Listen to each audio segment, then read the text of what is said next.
She pretended to be a billionaire's wife to comfort his sick mom, but he ended up falling for her. The call came at 2:15 in the morning, the kind of call that shatters sleep and changes everything in an instant. Adrian Cole's phone vibrated against his nightstand with persistent urgency, the screen illuminating his bedroom with harsh blue light that cut through the darkness. He grabbed it instinctively, not fully awake but knowing with absolute certainty that calls at this hour were never good news. They were emergencies, tragedies, moments when the world shifted beneath your feet. "Mr. Cole, this is Dr. Stevens from Presbyterian Hospital. Your mother's condition has worsened significantly. We need you here, immediately." The words cut through Adrian's grogginess like ice water dumped over his head. He was out of bed before the doctor finished speaking, pulling on clothes with hands that shook slightly despite his best efforts to stay calm. His mother, Margaret Cole, had been battling progressive heart disease for 3 years, but she'd been relatively stable for the past several months. Her last checkup had been encouraging. What had changed? What had gone so terribly wrong? 20 minutes later, Adrian rushed through the hospital's automatic doors, still in rumpled jeans and a sweatshirt, nothing like his usual, perfectly tailored Armani suits and Italian leather shoes. The fluorescent lights hurt his eyes after the dark drive through empty city streets. Everything smelled of antiseptic and fear, and something else he couldn't quite identify. Desperation, maybe, or grief waiting to happen. A nurse at the reception desk directed him to the cardiac intensive care unit on the 4th floor, where Dr. Stevens was waiting outside his mother's room, her expression grave. "How bad is it?" Adrian asked without preamble, his voice rougher than he intended. Dr. Stevens was a woman in her 50s with kind eyes that had clearly seen too much suffering over the years. She gestured for Adrian to follow her to a small consultation room, and his stomach dropped. "Doctors only took you to private rooms when the news was very bad. Your mother's heart function has declined significantly overnight. We're not entirely sure what triggered this acute episode, but her ejection fraction has dropped to dangerous levels. We need to perform surgery within the next 48 hours, possibly sooner. It's risky given her age and overall condition, but without surgical intervention, her prognosis is very poor." Before we continue with this emotional story about love found in the most unexpected circumstances, drop a comment telling me where you're watching from and hit that subscribe button if you believe that sometimes love begins with choices made from the heart rather than the head. The stories we share here remind us that the best connections often happen when we're not looking for them, when we're just trying to do the right thing for the people we love. Now let's see how Adrian solves this impossible problem. Adrian felt the floor tilt slightly beneath him, reaching out to steady himself against the wall. "What are the odds of the surgery being successful, Doctor?" Stevens hesitated, clearly calculating how much truth to share. "Approximately 70% success rate, given her specific condition and comorbidities. But Mr. Cole, there's something else we need to discuss. Your mother is extremely anxious right now, and for a cardiac patient, stress is extraordinarily dangerous. We've tried to calm her, but her blood pressure keeps spiking and her heart rate remains elevated. The anxiety itself could kill her before we ever get her into surgery." "What is she anxious about?" Adrian asked, though some deep instinct told him he already knew the answer. His mother had been worried about something specific for months, bringing it up in every phone call, every visit. Dr. Stevens met his eyes directly. "Your wife. She keeps asking for your wife. She insists she needs to meet this woman before surgery, that it's her final wish before going under anesthesia. She says you promised to bring her, that you've been talking about her for months. Mr. Cole, her heart rate spikes dangerously every time we tell her we can't produce this person. The stress is literally endangering her life." Adrian felt his carefully constructed world crumbling around him. He'd been lying to his mother for the past 8 months, telling her he'd finally found someone special, that he was settling down and prioritizing personal life over the relentless pursuit of business success. The lies had started small and innocent enough, mentioning a woman he'd met at a charity event, saying they were seeing each other casually. His mother's joy at this news had been so profound, her relief so palpable, that Adrian had continued the deception. Each phone call, each visit, He'd added more details to the fictional relationship. Now those lies were quite literally threatening to kill her. "I'm not married," Adrian admitted, his voice barely above a whisper. The words felt like a confession of some terrible crime. "I know," Dr. Stevens said gently. "I checked your records when she kept insisting. Your emergency contact is listed as your assistant, and your marital status shows single. But your mother doesn't know that. And Mr. Cole, I have to be blunt with you, telling her the truth right now, revealing that you've been lying to her for months. The stress and disappointment could literally cause another cardiac event. Her heart simply can't handle that kind of emotional trauma in its current fragile state." "What am I supposed to do?" Adrian asked, desperation creeping into his carefully controlled voice. "I can't conjure a wife out of thin air. I can't produce a person who doesn't exist. Doctor." Stevens glanced down the hallway toward the nurse's station, then back at Adrian. She seemed to be weighing something carefully, balancing professional ethics against practical necessity. "Actually, there might be a way. It's highly unconventional, possibly even ethically questionable, but given the extraordinary circumstances." She trailed off, clearly uncertain whether to continue. "What way?" Adrian pressed, desperate enough at this point to consider almost anything. "Tell me, please." "There's a nurse's aide who works the night shift here, Elena Martinez. She's been with us for about 2 years, working while she finishes her nursing degree. She's young, kind, exceptionally good with patients. I've seen her calm people having severe panic attacks, comfort families receiving the worst news of their lives, make the impossible seem somehow manageable. If anyone could pull off something like this convincingly, it's her." Adrian felt a mixture of hope and revulsion at what he was considering. "You're suggesting I pay someone to pretend to be my wife? To lie to my dying mother? I'm suggesting you give your mother peace before a surgery she might not survive, Doctor," Stevens said bluntly, her voice taking on the no-nonsense tone of someone who'd seen too many patients die with unfinished business weighing on their hearts. "I'm suggesting you provide her with the comfort she needs to go into that operating room without the kind of stress that could kill her on the table. Is your pride worth more than her life, Mr. Cole?" The question hung in the air between them, unanswerable because they both knew the truth. Nothing, absolutely nothing, was worth more than his mother's life. Not his integrity, not his discomfort with deception, not his reluctance to involve a stranger in his family's private pain. "Where can I find Elena?" Adrian asked, surrendering to the necessity of the situation. Elena Martinez was in the staff break room, eating microwaved leftovers at 2:47 in the morning and trying desperately to stay awake for another 4 hours of her shift.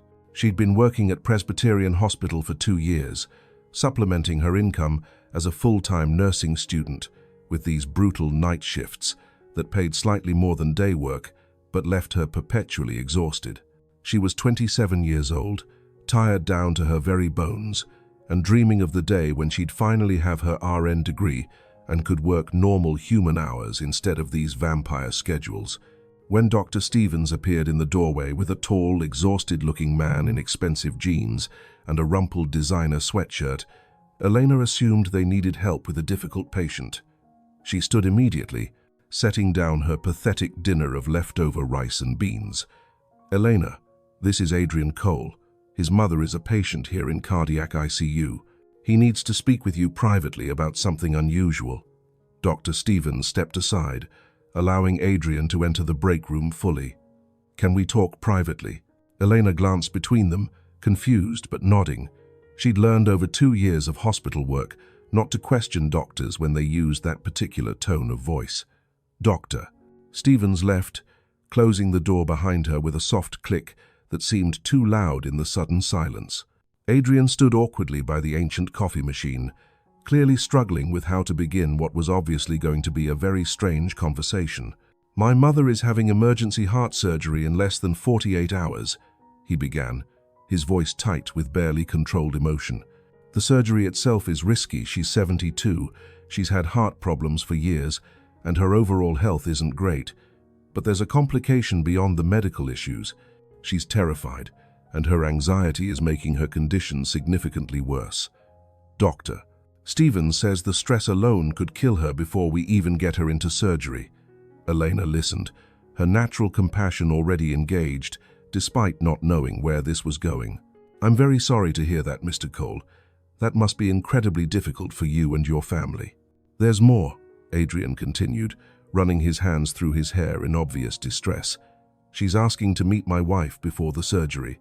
She says it's her last wish, that she won't go under anesthesia until she's met this person. The problem is, he paused, looking like the words were physically painful to say. I'm not married. I've been lying to her for months, telling her I finally found someone, that I was prioritizing personal relationships over business, that I was building the kind of life she always wanted for me. I thought the lies would ease her constant worry. Now those lies might actually kill her. Understanding dawned on Elena's face, followed immediately by wariness. She'd been working in hospitals long enough to encounter all kinds of desperate family members, making all kinds of strange requests. Mr. Cole, what exactly are you asking me to do? I'm asking if you'd be willing to pretend to be my wife for a few hours tomorrow, just long enough to give my mother peace of mind before her surgery. I'll compensate you generously for your time, of course. Whatever amount you think is fair for something like this. Elena sat down slowly in one of the break room's plastic chairs, processing the absolutely insane request. You want to hire me to lie to your dying mother, to pretend to be married to you, a complete stranger.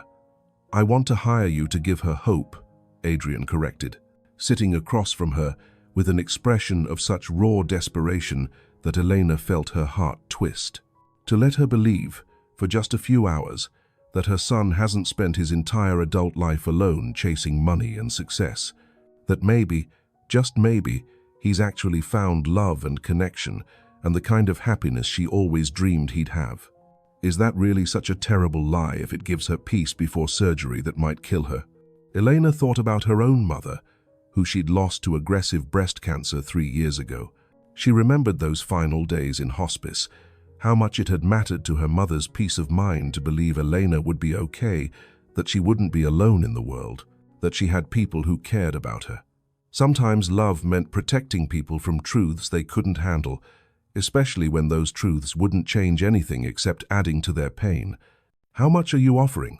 She asked, hating herself a little for asking, but also knowing she had crushing student loan debt, rent due in 5 days, and a car making increasingly ominous noises that she absolutely couldn't afford to repair on her current salary. $20,000 for approximately 8 hours of work meeting my mother, spending time with her, convincing her we're married and happy together. Elena's eyes widened so dramatically, she probably looked comical. That was more than she made in 6 months of brutal night shifts. That was enough to make a serious dent in her student loans or fix her car, or build the emergency fund she desperately needed, but could never quite manage to start.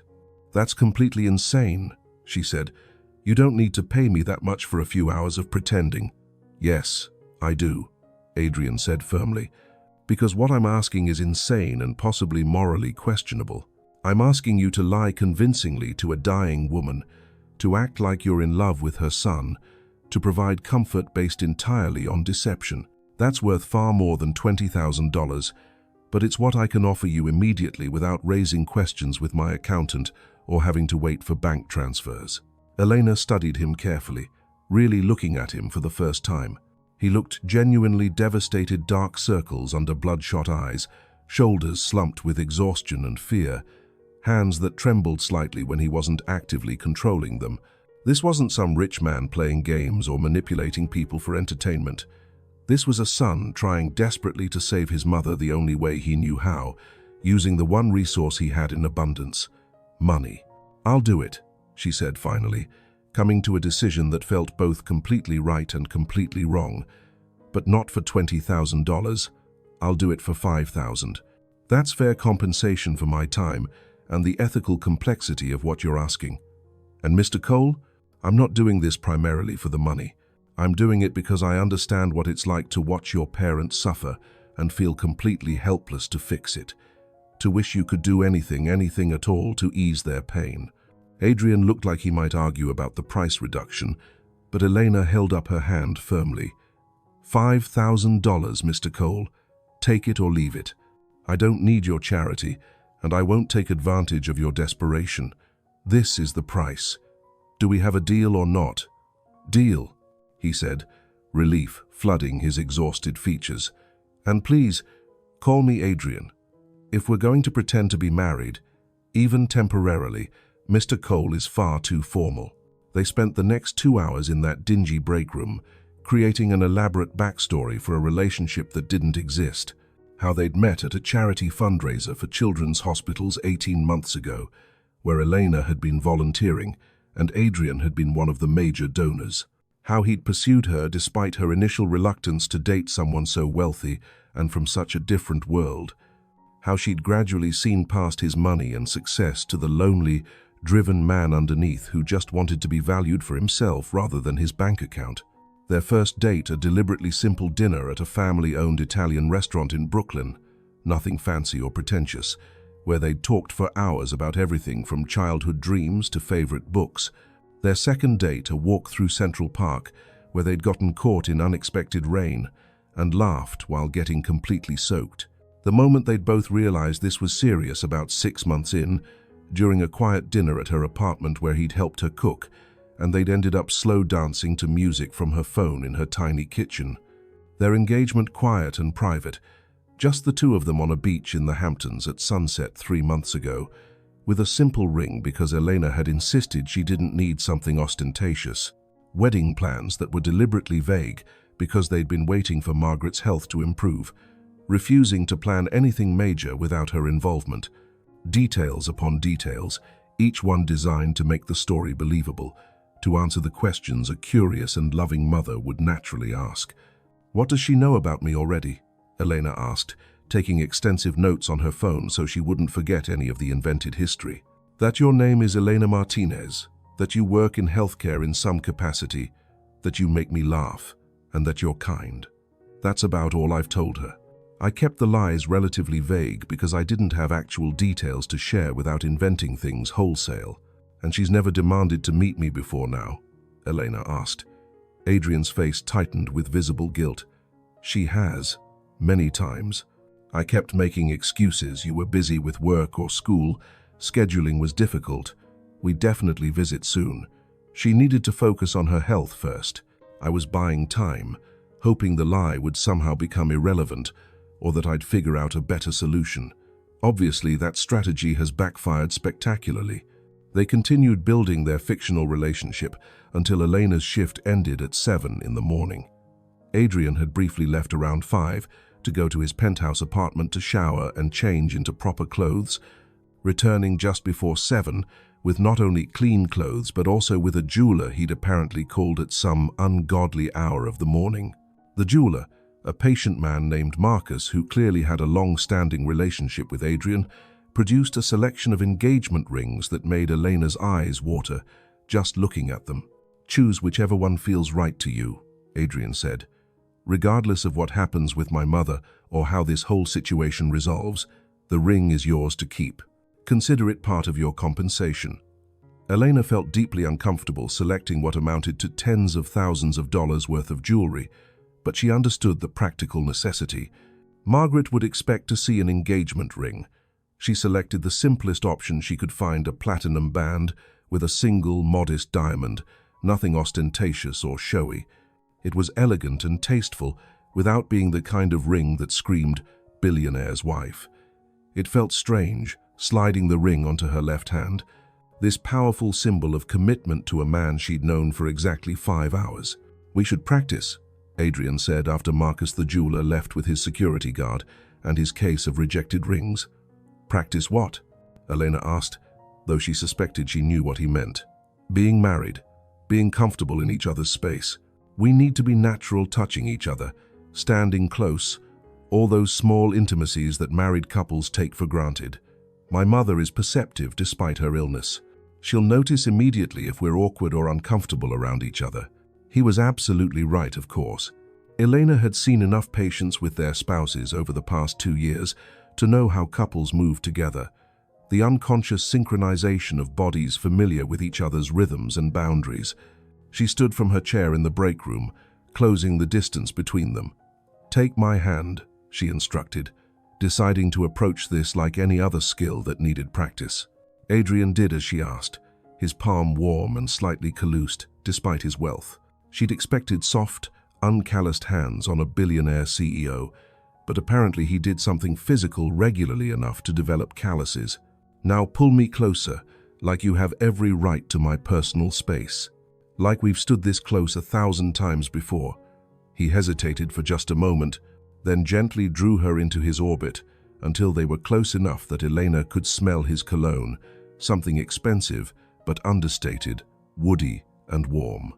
"Look at me like I'm the most important person in your world," Elena said softly. "Like my opinion matters more than any board meeting or business deal or investment opportunity." Adrian's eyes met hers, and something shifted in his expression. The desperation and fear receded, replaced by an unexpected softness, vulnerability that she doubted many people ever saw. "Like this?" he asked quietly. "Perfect," Elena whispered. "Now say my name. Not formally, not like you would to a colleague. Say it like you've said it 1,000 times in private moments." "Elena," Adrian said, his voice dropping to something intimate that sent an unexpected shiver down her spine. "How's that?" She nodded, her mouth suddenly dry. That's good. Very convincing. We should probably practice kissing too," she heard herself say, trying desperately to sound clinical and professional. "Your mother might expect to see some physical affection between us. We need to be comfortable with that." "Right," Adrian agreed, but neither of them moved for a long, awkward moment. Finally, he lifted one hand to cup her cheek gently, his thumb brushing across her cheekbone in a gesture that felt far more intimate than it should have. He leaned in slowly, giving her plenty of time to pull away, and pressed his lips to hers in a kiss that was supposed to be practice but felt disturbingly real. When they finally pulled apart, both were breathing slightly harder than normal. "That should work," Elena managed, her voice embarrassingly breathy. "For your mother, I mean." That looked convincing. "For my mother," Adrian echoed, but his eyes suggested he was thinking about something else entirely. They spent the rest of the morning preparing. Elena went home to her tiny apartment to sleep for a few hours and change into appropriate clothes. Adrian's assistant, a frighteningly efficient woman named Claire, had brought over several outfits in Elena's size, all tasteful and expensive without being flashy. Elena selected a simple blue dress that looked modest but presentable, the kind of thing a young professional woman might wear to meet her future mother-in-law. They'd agreed to arrive at the hospital at 2 in the afternoon, giving Margaret time to have lunch and rest, but also not putting off the encounter so long that her anxiety continued to build. Elena stood in front of her bathroom mirror, looking at herself in borrowed designer clothes and a ring that cost more than her car, preparing to lie convincingly to a dying woman about being in love with her son. This was either the kindest thing she'd ever done or the most morally questionable, possibly both. Adrian picked her up at 1:30, driving himself rather than using his usual driver. He carried a bouquet of simple daisies that Elena had mentioned liking during one of their early morning planning sessions. The attention to detail was impressive, she had to admit. "You ready?" he asked as they pulled into the hospital parking structure. His hands were gripping the steering wheel so tightly, his knuckles had gone white. "As ready as I'll ever be to pretend to be married to someone I just met," Elena said, attempting humor to ease the tension. "Are you ready?" "Terrified," Adrian admitted, "but also grateful. Thank you for doing this, Elena. Truly." They walked into the hospital together, and Elena felt Adrian's hand find hers, his fingers lacing through her own. The ring caught the fluorescent lighting, sending little sparkles across the walls. This was it. They were doing this. Elena just hoped she could pull it off convincingly enough to give a dying woman the peace she desperately needed. Margaret Cole's hospital room was on the 4th floor, in the cardiac intensive care unit, where everything moved with quiet urgency. The nurses here spoke in hushed tones, monitoring equipment beeped rhythmically, and the air carried that particular tension that came from knowing every patient was teetering between life and death. Elena had worked in this unit before during her training rotations. She knew these halls, had comforted families in these waiting rooms, had seen both miraculous recoveries and devastating losses behind these doors. But walking toward Margaret's room with Adrian's hand clasped tightly in hers, wearing a fake engagement ring and preparing to tell elaborate lies, felt entirely different from providing professional nursing care. Her heart pounded so loudly she was certain Adrian could hear it. "Breathe," he whispered, giving her hand a reassuring squeeze. "You're doing great already. Just be yourself, but slightly in love with me." Elena managed a nervous laugh. "Slightly in love? That's specific." "Very slightly," Adrian amended with the ghost of a smile. "Don't overdo it, or she'll get suspicious. My mother knows I'm difficult. She won't believe anyone is wildly passionate about me right away." They stopped outside Margaret's room, and Adrian paused to take several deep breaths. Elena could see his hands shaking despite his best efforts to appear calm. This wasn't just about deceiving his mother, this was about potentially saying goodbye to her. "We can do this," Elena said softly, reaching up to straighten his collar in a gesture that felt surprisingly natural. "Your mother loves you. She wants you to be happy. We're giving her that happiness, even if the package is a little bit dishonest." Adrian nodded, then pushed open the door. Margaret Cole was propped up in the hospital bed, connected to more machines than Elena could quickly count. Cardiac monitors, IV lines, oxygen tubing. Her face was pale and drawn, deep lines of pain etched around her eyes and mouth. She looked every one of her 72 years and then some. But when Adrian entered with Elena, Margaret's entire face transformed. Joy lit her features from within, erasing years in an instant, making her look vital and alive despite her obvious physical frailty. "Adrian, you brought her!" Margaret's voice was weak but filled with such profound emotion that Elena felt tears prick at her eyes. This woman had been waiting, hoping, worrying, and now her greatest wish was apparently walking through the door. "Mom, this is Elena, my wife." The word fell from Adrian's lips with surprising ease, and Elena watched him cross quickly to his mother's bedside, bending to kiss her forehead gently. "Elena, this is my mother, Margaret." Elena approached the bed, her nurse's training kicking in automatically. She assessed Margaret's condition even while smiling warmly, breathing slightly labored, color not good, obvious fluid retention suggesting heart failure, but mental status seemed clear and alert. "It's so wonderful to finally meet you, Mrs. Cole. Adrian has told me so much about you." "Margaret, please, we're family now," the older woman said, reaching out with trembling hands. Elena took them gently, careful of the IV lines and the bruising from multiple needle sticks. Margaret's hands were cold, her pulse rapid and thready beneath Elena's fingers. This woman was very, very sick. "Let me look at you properly." Margaret studied Elena's face with the intense scrutiny of a mother examining the person who supposedly held her son's heart. Elena met her gaze steadily, letting Margaret see whatever she needed to see. Elena had always had an honest face, her grandmother used to say. Even when telling a lie for good reasons, sincerity showed through. "You're beautiful," Margaret finally said, tears gathering in her eyes. "But more importantly, you look kind. You have kind eyes. That matters so much more than beauty. My Adrian needs someone kind in his life. He spent too many years surrounded by ambitious people who only wanted something from him." "He is kind too," Elena said, glancing at Adrian with what she hoped looked like genuine affection. It wasn't entirely faked. She'd seen his desperate love for his mother, his willingness to do something morally questionable to ease her suffering. That spoke to character beneath the billionaire facade. He just hides it well under all that intimidating business intensity. Margaret laughed, a sound that dissolved into coughing. Elena immediately adjusted the bed angle slightly, easing the pressure on Margaret's congested lungs. She did it so naturally, so instinctively, that neither Adrian nor his mother questioned the action or seemed to realize it required specific knowledge of cardiac patient positioning. "Thank you, dear," Margaret said when the coughing subsided. "You clearly know your way around a hospital bed. Adrian mentioned you work in healthcare."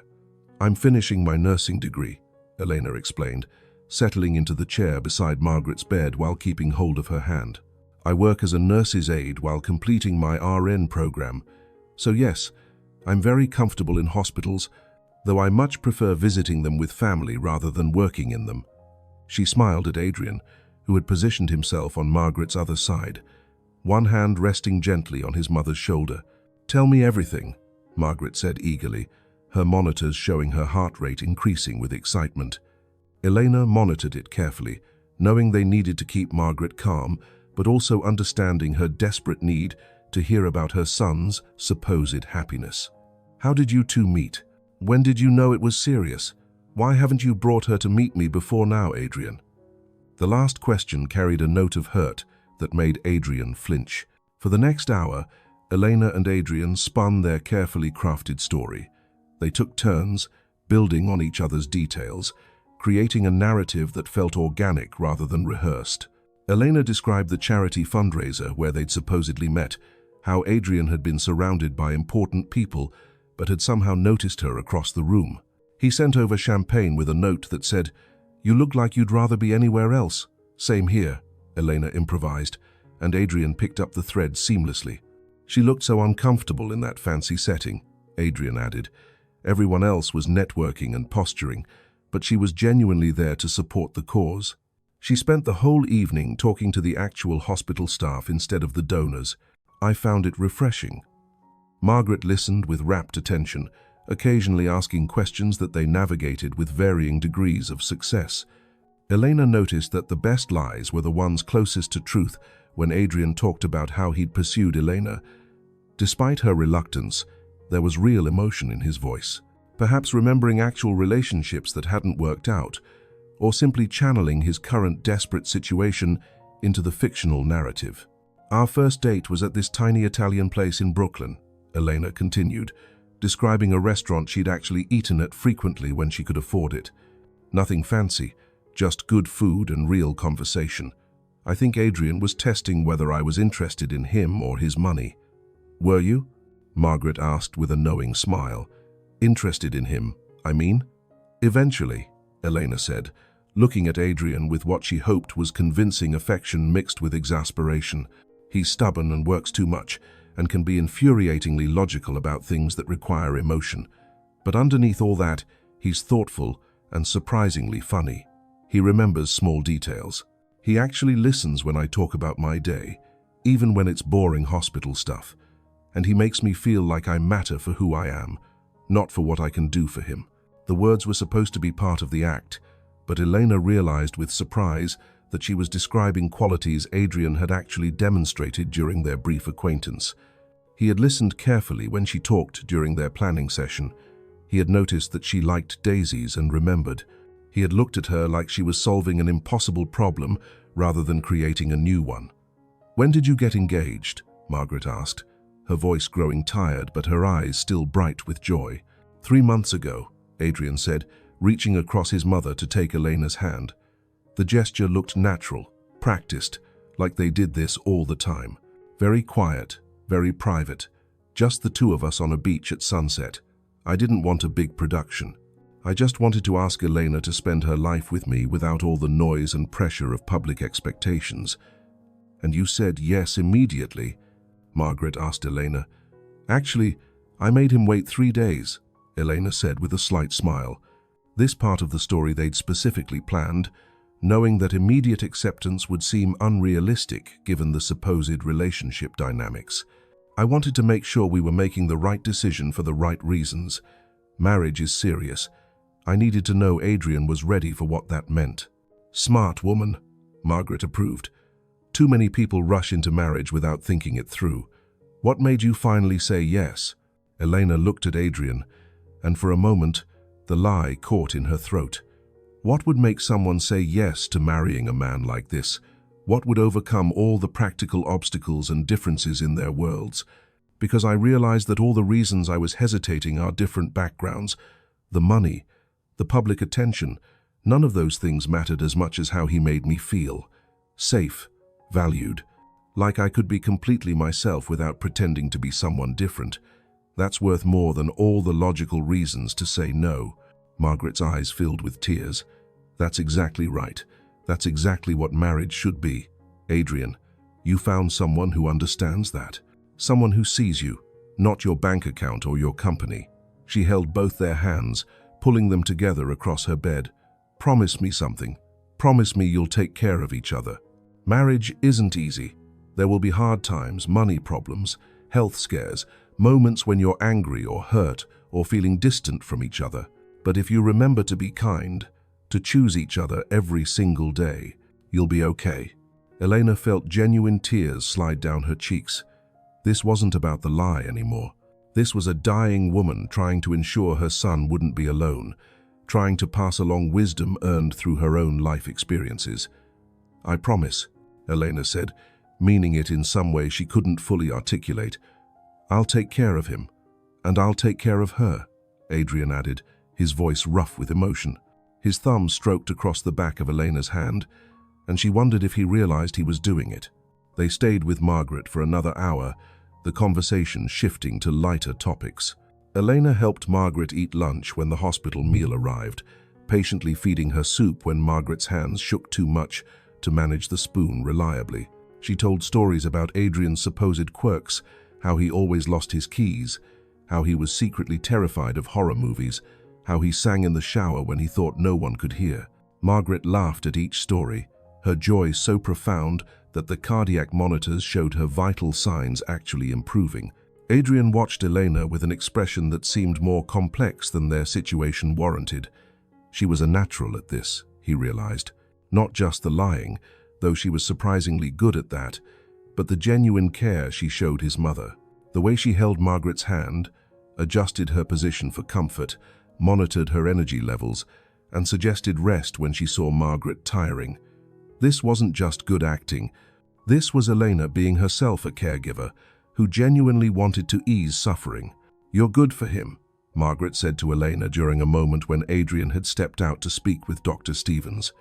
I can see it in his face. He looks at you like you're the most precious thing in the world.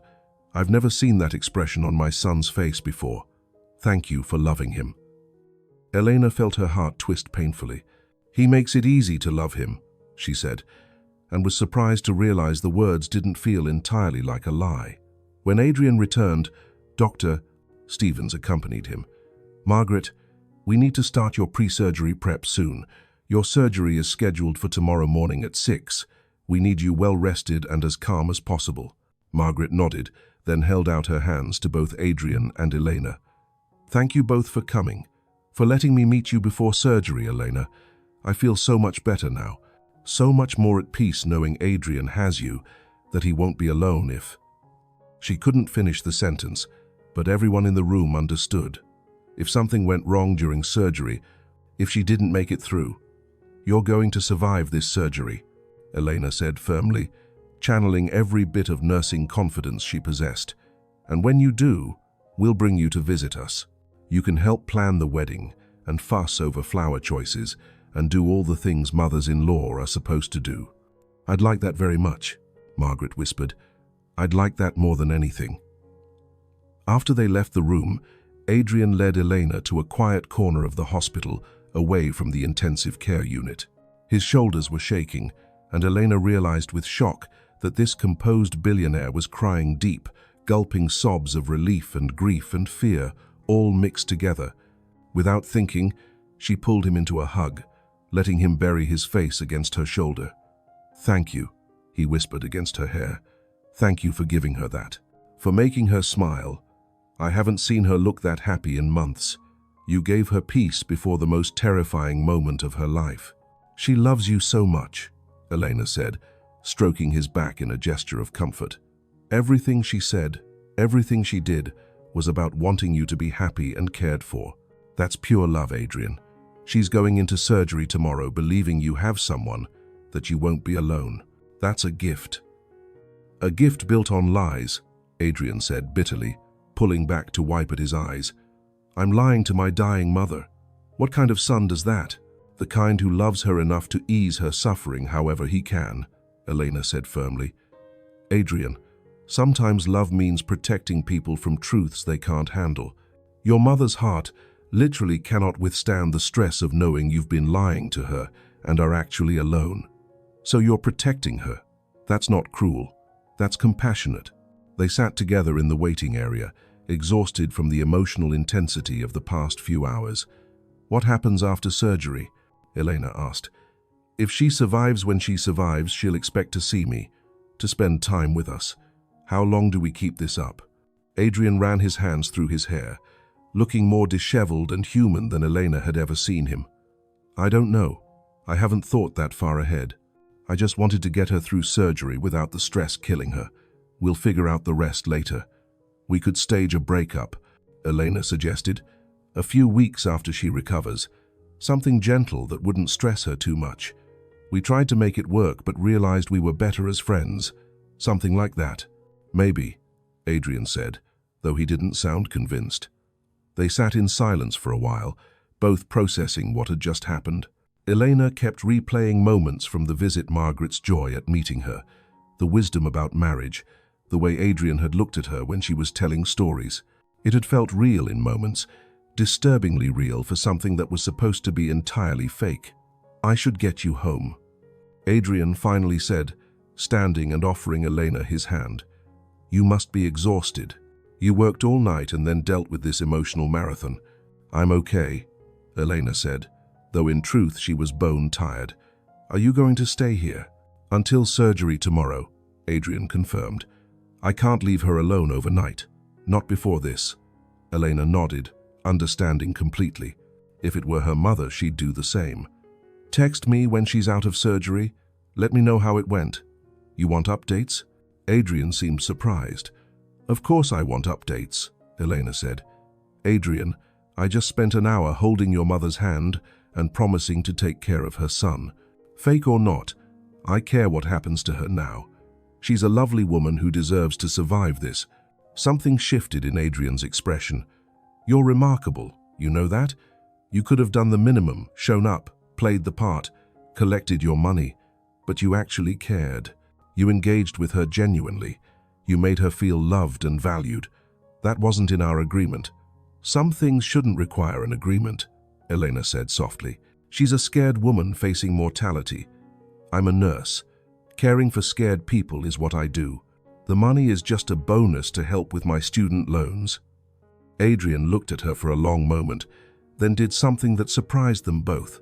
He leaned in and kissed her forehead gently. "Thank you, Elena Martinez, for everything." Elena left the hospital with his kiss still tingling on her skin and his mother's words echoing in her mind. "He looks at you like you're the most precious thing in the world." It was acting, Elena reminded herself. They'd been playing roles. Adrian was desperate and grateful, not actually falling for his fake wife. But walking to the bus stop in the gathering darkness, the engagement ring heavy on her finger, Elena couldn't shake the feeling that something had shifted during that hospital visit. Something neither of them had planned for or knew how to handle. Her phone buzzed with a text from an unknown number. She opened it to find a message from Adrian. "Thank you again for today. The money has been transferred to your account as agreed. But honestly, no amount of money could truly compensate for what you gave my mother. Sleep well, Elena." She typed back, "You're welcome. I hope Margaret rests well tonight. I'll be thinking of you both tomorrow." Elena arrived at her tiny apartment to find her roommate, Jessica, waiting with questions. "Where have you been? You look exhausted and emotional, and why are you wearing such expensive clothes?" Elena looked down at the designer dress she'd completely forgotten she was wearing. She'd have to return it along with the ring once Margaret recovered. Once this whole strange situation was over. "I did something today that was either really kind or really terrible," Elena admitted. "I'm honestly not sure which." She told Jessica the whole story, leaving out identifying details but explaining the basic situation. Her roommate listened with increasing amazement. "So you pretended to be married to a billionaire to comfort his dying mother. That's like something out of a romance novel." "It's not romantic," Elena protested. "It's sad and complicated and morally ambiguous. This poor woman is terrified of surgery, and her son lied to make her feel better. I just helped maintain that lie." "But you said he looked at you a certain way," Jessica pressed, "and you felt something during the visit. Maybe this fake marriage isn't as fake as you think." "It's absolutely fake," Elena said firmly. "I'm being paid to play a role. Once his mother recovers, we'll stage a gentle breakup, and that will be that." We'll probably never see each other again. But lying in bed that night, unable to sleep despite her exhaustion, Elena kept thinking about Adrian's hand, holding hers, about his thumb stroking across her knuckles, about the way he'd looked at her when she was telling his mother stories, about his kiss on her forehead and the genuine gratitude in his eyes. This was supposed to be simple: play a role, comfort a sick woman, collect payment, walk away. But nothing about today had felt simple. It had felt complicated and emotional, and surprisingly real for something that was supposed to be entirely fake. Elena finally fell asleep around 3 in the morning, still wearing the engagement ring because she was too tired to remove it. She dreamed of hospital rooms and warm brown eyes, and a dying woman's advice about choosing each other every day. When her phone woke her at 6:15 the next morning, Elena grabbed it groggily, expecting her alarm. Instead, she found a text from Adrian sent just minutes ago. Surgery started at 6 a.m. They estimate 4 to 6 hours. I'll update you when she's out. Thank you for asking to be kept informed. It helps to know someone else cares what happens. Elena sat up in bed, suddenly wide awake. Someone else cares, as if they were in this together, as if yesterday had created some kind of bond beyond their transactional agreement. She typed back, "I'll be thinking of her all day. Stay strong, Adrian. She's going to make it through this." Elena went about her day attending a morning lecture on cardiac nursing that felt surreally relevant, studying in the library, eating a quick lunch between classes. But her mind kept drifting to Presbyterian Hospital's 4th floor, to an operating room where surgeons were literally holding Margaret Cole's heart in their hands, to a waiting room where Adrian sat alone, terrified of losing his mother. At 1:43, her phone buzzed. Adrian's text was brief but profound. "She made it through surgery. Doctors say it went better than expected. She's in recovery now. Critical but stable." Elena felt tears of relief sting her eyes, earning confused looks from other students in the library. She texted back immediately, "That's wonderful news. I'm so glad she made it through. How are you holding up?" His response came several minutes later, exhausted, relieved, terrified still because the next 72 hours are critical, but grateful. So grateful she survived the surgery itself. "Thank you for caring, Elena. It means more than you know."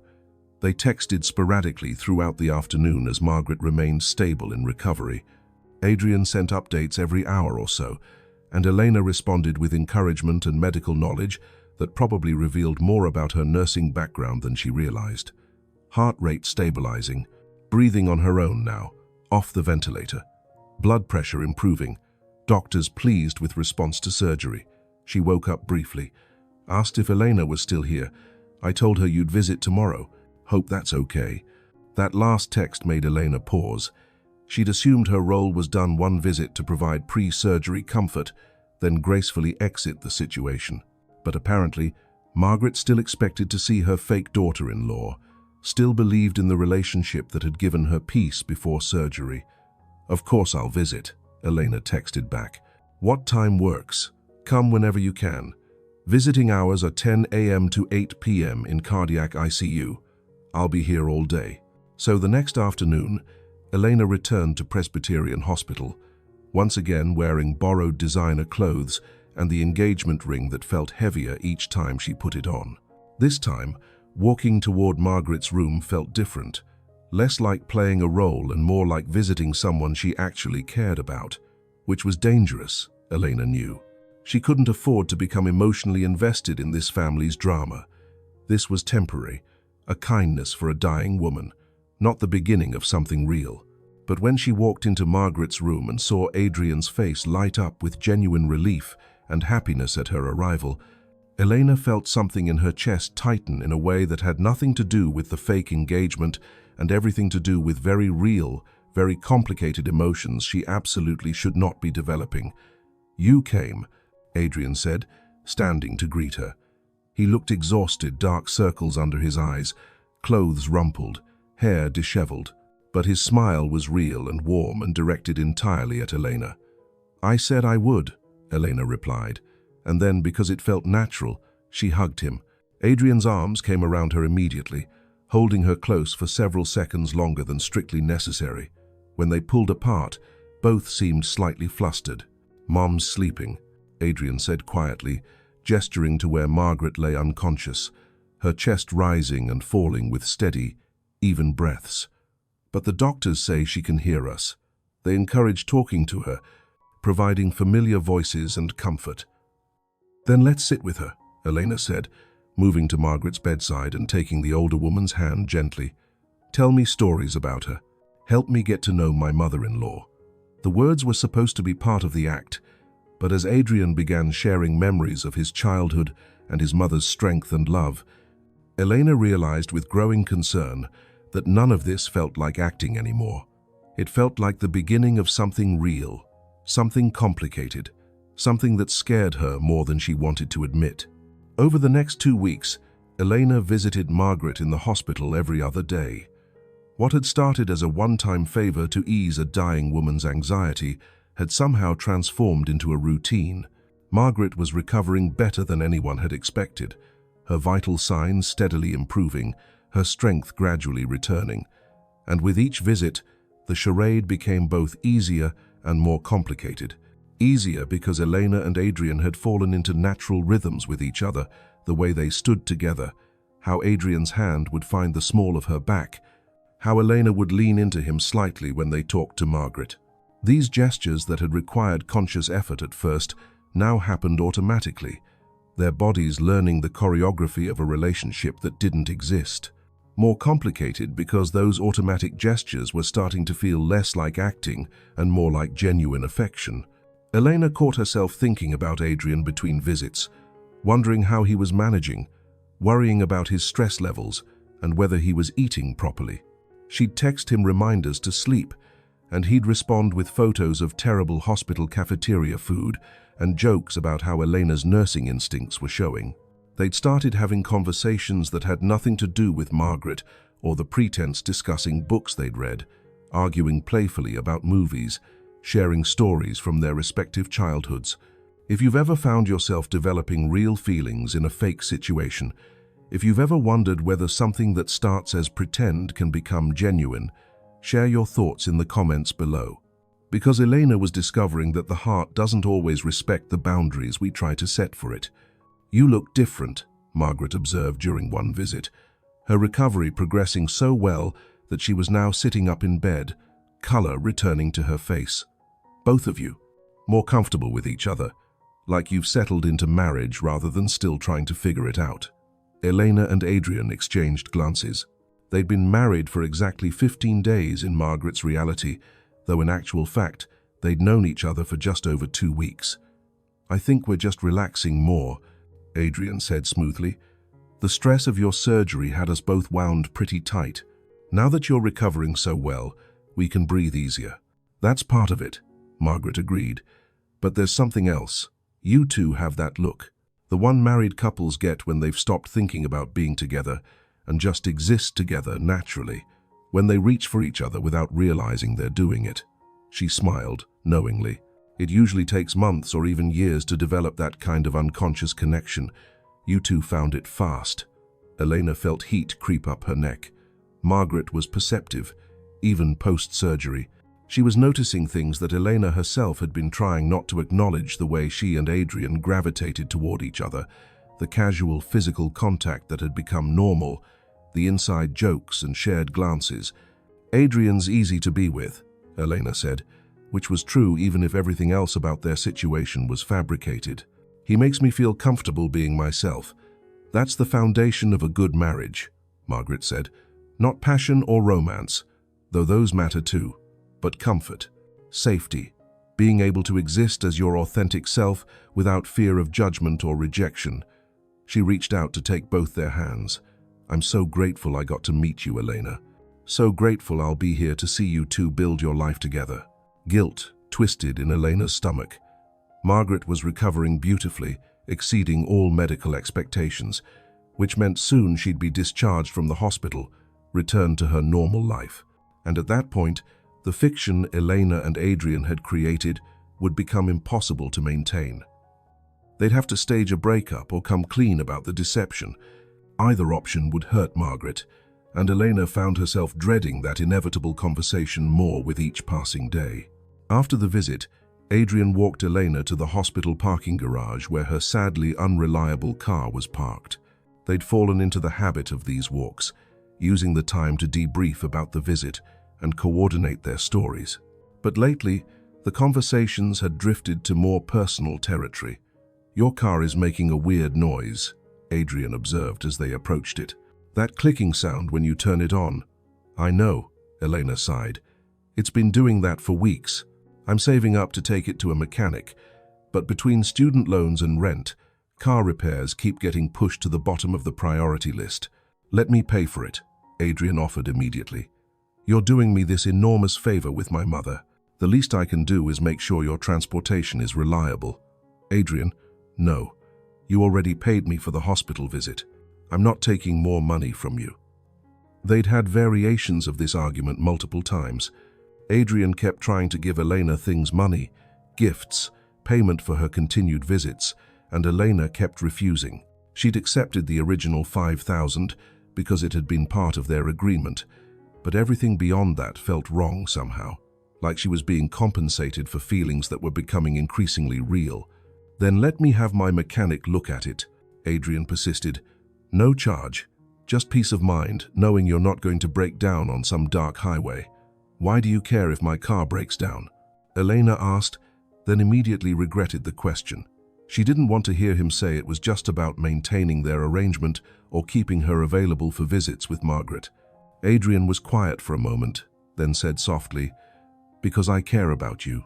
These past 2 weeks, spending time with you, getting to know you beyond the role you're playing, I've come to genuinely care what happens to you, Elena. Is that so hard to believe?"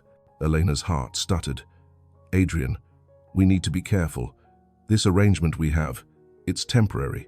Your mother is recovering, which means soon we'll have to end this pretense. We can't let ourselves forget that this isn't real." "What if I don't want it to be temporary?" Adrian said, turning to face her directly. "What if I want to keep seeing you after my mother is discharged? Not as my fake wife, but as someone I'm genuinely interested in getting to know better." "You don't mean that," Elena said, though her heart was pounding. "You're emotional because of everything with your mother. You're grateful and stressed and probably not thinking clearly." "I'm thinking very clearly," Adrian insisted. "Elena, you walked into my life during the worst crisis I've ever faced, and you didn't just help me lie to my mother. You showed me what genuine kindness looks like, what compassion and empathy and putting others' needs before your own looks like. You make me want to be better. You make me laugh, even when I'm terrified. You see past the money and the business success to who I actually am, underneath all that. Do you have any idea how rare that is?" "Adrian." Elena didn't know what to say. Every rational part of her brain screamed that this was a terrible idea. They came from completely different worlds. Once Margaret knew the truth, she'd probably hate Elena for the deception, and relationships built on lies rarely survived, even if the lies had been well-intentioned. But her heart wasn't listening to rationality. Her heart was remembering how safe she felt when Adrian held her hand, how his smile could brighten her entire day, how talking to him felt as natural as breathing. "I'm not asking you to decide anything right now," Adrian continued. "I'm just asking you to consider the possibility that maybe what started as an arrangement has become something real. That maybe we don't have to walk away from each other when my mother gets discharged." "I need to think about it," Elena said finally. "This is complicated and confusing, and I don't want to make decisions based on emotional intensity that might fade when the crisis is over." "Fair enough," Adrian said. "Think about it. But Elena, I'm not confused about my feelings. I know what I want. The question is whether you want it too." He kissed her forehead, that gesture that had become familiar over the past weeks, then watched as she got into her clicking car and drove away. Elena made it approximately 3 blocks before pulling over to collect herself, her hands shaking too much to drive safely. What was she doing? She was a nursing student with crushing debt and an uncertain future, and she was developing feelings for a billionaire CEO who lived in a completely different stratosphere. This could only end badly, except it didn't feel like it would end badly. It felt like maybe, impossibly, it could be the beginning of something extraordinary. Margaret was discharged from the hospital 3 days later, released to a private recovery facility where she'd continue cardiac rehabilitation under medical supervision. Elena and Adrian visited her there together, maintaining their charade but both aware that the end of this arrangement was approaching. "When can I come visit your home?" Margaret asked during one visit. "I'd love to see where you two live, how you've set up your space together." Elena felt panic flutter in her chest. They didn't have a home together. They didn't even have a consistent story about where they supposedly lived. "Soon, Mom," Adrian said smoothly. "Once you're stronger and the doctors clear you for more extensive outings. We want to make sure you're fully recovered before we have you climbing stairs or dealing with travel." It was a good deflection, but it bought them maybe 2 weeks at most. After Margaret left, Adrian asked the question they'd both been avoiding. "What do we do? She's recovering faster than expected, which is wonderful medically but complicated for us. We need an exit strategy." "We tell her the truth," Elena said, even though the thought made her feel sick. "We explain that you lied to ease her anxiety before surgery, and that I helped maintain that lie to protect her health. We apologize and hope she understands." "She'll be devastated," Adrian said flatly, "and hurt, and probably furious with both of us." "I know," Elena whispered. "But Adrian, we can't keep lying indefinitely. Eventually she'll figure out we don't actually live together, that we're not planning a wedding, that this whole thing is fiction. Better to come clean now while our motives can still be understood as compassionate rather than manipulative." Adrian ran his hands through his hair. A gesture Elena had learned meant he was deeply stressed. "There's another option, one I've been thinking about for days." "What option?" Elena asked, though part of her already suspected what he was going to say. "We make it real. We actually date, get to know each other genuinely. See if this connection we've developed could become something lasting. That way, when we tell my mother, we can say we started as a lie but became truth." "Adrian, that's insane," Elena said. "You don't enter a real relationship to cover up a fake one. That's just creating more layers of deception." "Is it deception if the feelings are genuine?"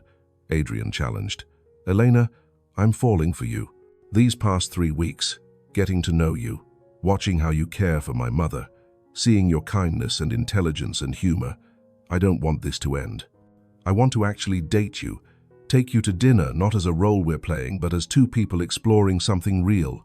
Is that so terrible?" "It's complicated," Elena said. "Your mother will still feel betrayed that we lied to her initially. She'll question whether our current feelings are real or just an extension of the fiction. And Adrian, we come from completely different worlds. You're a billionaire CEO. I'm a nursing student with student loans and an unreliable car. Those differences don't just disappear because we have feelings." "My mother grew up poor," Adrian said. "She married my father when he was just starting his business, before any real success. She doesn't care about money or status. She cares about character and genuine connection. If she sees that our feelings are real now, regardless of how they started, I think she'll understand. She might even find it romantic in a weird way." Elena wanted to believe him, but years of being cautious and practical warred with the hope blooming in her chest. What if we try dating and it doesn't work? What if the reality of our different worlds is too much to overcome? Then your mother has to watch her son go through a painful breakup on top of recovering from major surgery. What if we try and it does work? Adrian countered. What if this connection we feel is strong enough to bridge any practical obstacles? Elena, I've dated dozens of women over the years. Women from my social circle. Women who understood my world. Women who supposedly were perfect matches on paper. None of them made me feel what you make me feel. That has to mean something. Elena looked at this man who 3 weeks ago had been a desperate stranger, asking her to lie to his dying mother, and who now was looking at her like she held his heart in her hands. This was either the worst idea ever or the most wonderful opportunity she'd ever been offered. "Okay," she heard herself say. "Okay, let's try. Real dates, real getting to know each other. See if this connection survives outside the intensity of your mother's crisis. But Adrian, we have to tell your mother the truth. Soon. no matter how scary that conversation is. Agreed, Adrian said, relief flooding his features. We'll tell her together this weekend. Explain everything, the lie, why we told it, how we developed real feelings, our intention to date genuinely now, and we'll face whatever consequences come from that honesty. That Saturday, they arrived at Margaret's recovery facility together, both nervous about the conversation ahead. Margaret looked better than she had in months. Color fully returned to her face, moving around her room with increasing independence. She smiled when she saw them enter. "My favorite couple. I was just telling the nurses about you two, showing them my son's wedding pictures." She trailed off, noticing their serious expressions. "What's wrong? Is everything okay?" "Mom, we need to talk to you about something," Adrian began, sitting beside her on the couch while Elena took the chair across from them. "Something I should have told you weeks ago but was too afraid." Margaret's face shifted to concern. "Are you sick? Is something wrong with one of you?" "No, nothing like that," Adrian assured her. "Mom, when you went into surgery, you were so anxious about meeting my wife, about knowing I had someone, and I couldn't bear to add to your stress by telling you the truth." "What truth?" Margaret asked, her voice going quiet. "The truth that I'm not married," Adrian said. "That I'd been lying to you for months about having a serious relationship because I couldn't stand the worry in your voice every time you talked about me being alone. When Dr. Stevens said your anxiety was literally endangering your life, I panicked. I asked Elena to pretend to be my wife for one visit, just to give you peace before surgery." The color drained from Margaret's face. "Elena isn't your wife? You've been lying to me this whole time?" "It started as a lie," Elena interjected gently. "Adrian was desperate to protect you before surgery. He offered to pay me to pretend for a few hours. I agreed because I understood what it was like to watch a parent suffer and feel helpless to ease that suffering." "You paid her?" Margaret looked between them, hurt and confusion warring in her expression. "You hired an actress to play my daughter-in-law?" "I'm not an actress," Elena said. "I'm a nursing student who works at the hospital. I agreed to help because Adrian's desperation was real, and because I remembered what it was like with my own mother before she died. How much it mattered to her peace of mind to believe I'd be okay. I helped Adrian give you that peace, even though it required lying. I'm sorry, Margaret. Truly sorry we deceived you." Margaret was quiet for a long moment, processing. When she finally spoke, her voice was steady but sad. "So everything was fake? The stories about how you met, your engagement, your wedding plans, all of it was fabricated?" "The beginning was fake," Adrian admitted. "But Mom, something happened over these past 3 weeks. Spending time together, getting to know each other, Elena and I developed real feelings. We're not pretending anymore. We're genuinely interested in dating, in seeing if this connection we've found could become something lasting." "How convenient," Margaret said, her tone bitter. "The fake relationship becomes real just in time to avoid consequences for the lie. How am I supposed to believe anything you tell me now?" "Because I'm telling you the truth now when I could have continued the lie," Adrian said. "Because Elena insisted we be honest with you, even though we both knew you'd be hurt and angry. Because neither of us wants to build anything real on a foundation of continued deception." Margaret looked at Elena. "Did he pay you to say you have feelings for him now? Is this just an extension of whatever arrangement you originally made?" The question hurt more than Elena expected. "No. Adrian tried to pay me for additional visits, and I refused. He's tried multiple times to give me money or gifts, and I've said no to everything except the original agreed-upon fee. I'm here because I want to be, because I care about you and about him. That's not something anyone could pay me to fake, Margaret." I don't know what to believe," Margaret said, tears sliding down her face. "My son lied to me about the most important thing in his life. A woman I thought was my daughter-in-law turns out to be a hired actress. How do I trust either of you now?" "You probably can't," Elena said honestly. "Not immediately. Trust is built over time through consistent demonstration of integrity. We broke your trust, and we can't demand you give it back instantly just because we're sorry. All we can do is be honest from now on and hope that eventually our actions prove our words are genuine." Number 4. 2-1. The conversation continued for another hour, painful and difficult. Margaret asked questions they answered as truthfully as possible. Why did Adrian lie initially? Because he'd been lying for months already and felt trapped. Why did Elena agree? Because she understood desperation and the desire to ease a parent's suffering. When did the feelings become real?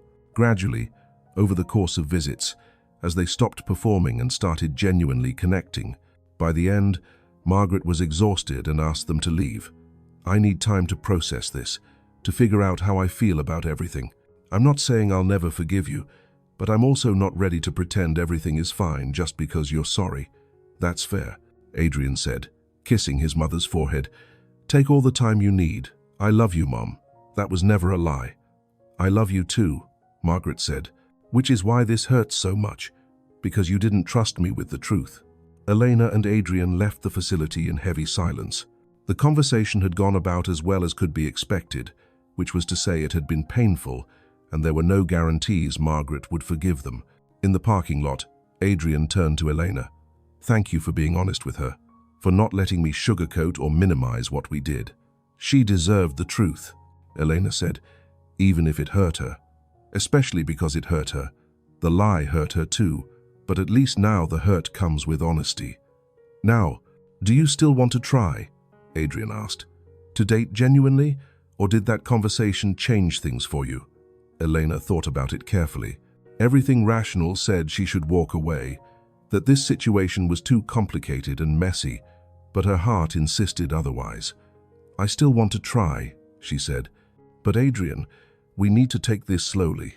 Real dates, getting to know each other outside the intensity of your mother's crisis, and we have to accept that your mother might never fully forgive us, that our relationship might be something she can never embrace because of how it started.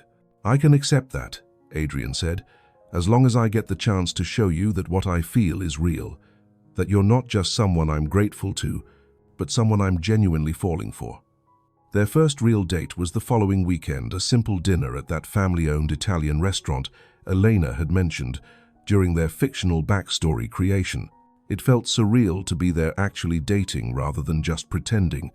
They talked for hours, sharing genuine histories rather than fabricated stories. Adrian told her about the pressure of building a business, the isolation of wealth, the difficulty finding people who wanted him rather than his money. Elena shared her journey through nursing school, her mother's death, her determination to build a career helping people. They discovered shared loves, old movies, terrible puns, hiking. They found differences too. Adrian was neat to the point of obsessive. Elena tended toward comfortable chaos. He was a morning person, she was decidedly not, but the differences felt manageable, even charming. Over the following weeks, they continued dating. Real dates without the performance aspect, though both admitted it felt strange at first. They'd learned each other as actors playing roles. Now they were learning each other as their authentic selves. Adrian took Elena to places she'd never been: museums, concerts, restaurants she couldn't afford on her student budget. He always offered to pay, and Elena gradually learned to accept graciously rather than refusing out of pride. Elena introduced Adrian to her world, studying together in the library, cheap takeout, eaten straight from containers, walking through her neighborhood where luxury meant having a reliable car. Adrian seemed to genuinely enjoy the simplicity, the lack of pretense. Margaret slowly came around. It took months, but gradually she began answering their calls again, accepting brief visits. The hurt didn't disappear overnight, but she seemed to recognize that their remorse was genuine and their feelings real. I still don't understand why you thought lying was the answer, she told Adrian during one difficult conversation. But I understand desperation, and I can see that what you have now with Elena is genuine, even if it started from deception. 6 months after that first hospital visit, Elena and Adrian stood together at a small gathering in Margaret's home. She'd fully recovered from surgery, returning to her normal life with a strengthened heart. The gathering was ostensibly to celebrate her recovery, but Adrian had another agenda. Mom, Elena and I have an announcement, he said, pulling Elena close. We've been dating genuinely for 6 months now, getting to know each other outside the crisis that brought us together. and I've realized that the future I want is one with Elena in it. We're engaged, for real this time." He produced a ring, the same simple platinum band Elena had worn while pretending, but now representing something genuine. "If you'll have me," he said to Elena. "If you'll take a chance on this billionaire who lies to his mother, but is trying desperately to become the man you deserve." Elena looked at this man who'd entered her life in the strangest possible way, who'd shown her both his worst moment and his capacity for growth and change. "Yes," she said, "I'll take that chance. I'll choose you, every single day, just like your mother advised." Margaret cried, but they were happy tears this time. "I'm glad the lie became truth," she told them later. "I'm glad my son's desperation led him to you, Elena, because you're exactly what he needed, someone who sees him completely and loves him anyway." A year later, they married in a small ceremony with only close friends and family. Margaret sat in the front row, healthy and beaming. The wedding was nothing like the elaborate affair they described during those hospital visits. It was simpler, more genuine, more them. When the officiant asked if anyone objected to the union, Margaret stood briefly. Everyone tensed, but she simply said, "I object to no one recognizing how perfect they are together. Proceed." Laughter rippled through the small gathering. As Elena and Adrian exchanged vows they'd written themselves, promising honesty and kindness and choosing each other daily, Elena reflected on the strange journey that had brought them here. She'd pretended to be his wife to comfort a dying woman. She'd lied with good intentions that had nearly destroyed trust. She'd fallen for someone she never should have met, under circumstances that defied logic. But somehow, miraculously, the pretense had become reality. The fake relationship had transformed into genuine love. The lies had given way to truth, and the billionaire who'd been desperate enough to hire a fake wife had found his actual soulmate in the nursing student who'd agreed to help. After the ceremony, Margaret pulled Elena aside. "You know what I've learned through all this?" she asked. "Sometimes love finds us in the strangest ways. Sometimes the wrong path leads to the right destination. And sometimes the people who pretend to love us end up actually loving us, if we give them the chance." "You forgave us," Elena said. "I wasn't sure you ever would." "I forgave you because you stopped pretending," Margaret said. "Because you chose honesty, even when it was hard, and real feelings even when they were complicated. That's what love is, Elena. Not the perfect moments, but the imperfect choices we make to be genuine with each other." As the evening continued, Elena and Adrian danced together, their movements natural from months of practice. Not the practiced choreography of actors playing roles, but the organic synchronization of two people who'd learned each other's rhythms and chosen to move through life together. "Do you ever regret it?" Adrian asked, agreeing to that first lie. "Every day and never," Elena said honestly. "I regret the deception, but I don't regret meeting you. I don't regret the journey that brought us here. Sometimes the wrong beginning leads to the right ending." "I love you," Adrian said, "not the version you pretended to be. The actual you, messy and stubborn and unwilling to take my money and absolutely perfect exactly as you are." "I love you too," Elena replied. "The version who was desperate enough to lie and brave enough to tell the truth, who loves his mother enough to protect her and loves me enough to choose honesty. That's the man I married, not the billionaire, just Adrian." They kissed as guests applauded, and Elena realized that this imperfect, complicated, began with lies. Love was the most real thing she'd ever experienced. She'd pretended to be a billionaire's wife to comfort his sick mom.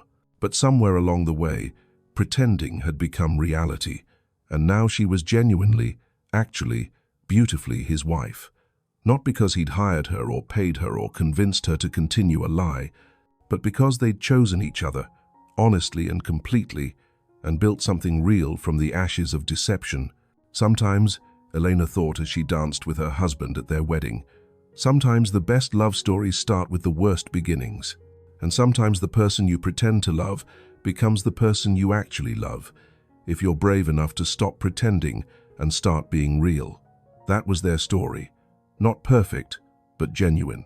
Not simple, but worth every complication. Not what either of them planned, but exactly what they both needed. He'd hired her to play his wife.